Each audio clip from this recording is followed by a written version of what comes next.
今個主日係聖家節，呢個節日係為咗紀念耶穌、瑪利亞、若瑟組成嘅納匝肋聖家，亦都提醒基督徒家庭要效法聖家嘅愛，對天主嘅信任，從中學會感恩，將屋企變成祈禱嘅地方，成為天主仔女嘅學校，喺世俗中學習成長，踏上成聖之路。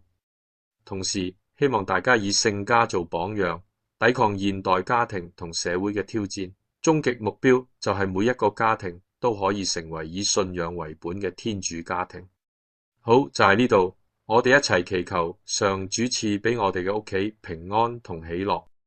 主佑。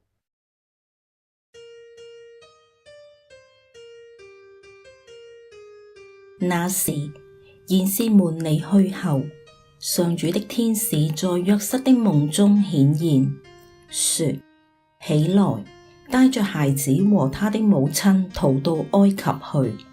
留在那裏，直到我再指示你，因為黑落德將要搜尋這孩子，把他殺死。若瑟連忙起來，當夜帶着孩子和他的母親逃往埃及去，住在那裏，直到黑落德死去。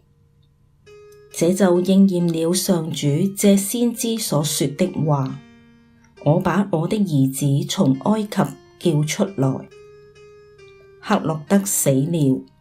上主的天使在埃及託夢給若瑟說：起來，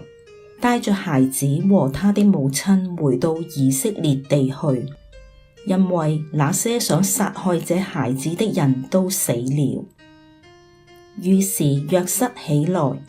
帶着孩子和他的母親返回以色列地區。但聽說阿爾赫勞已繼承了父親黑落德，作了猶太王，就不敢到猶太去。他又在夢中得到指示，便退避到加里肋亞境內，在一座名叫納匝肋的城住下來。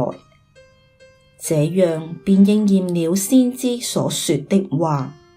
他要被稱為納匝肋人。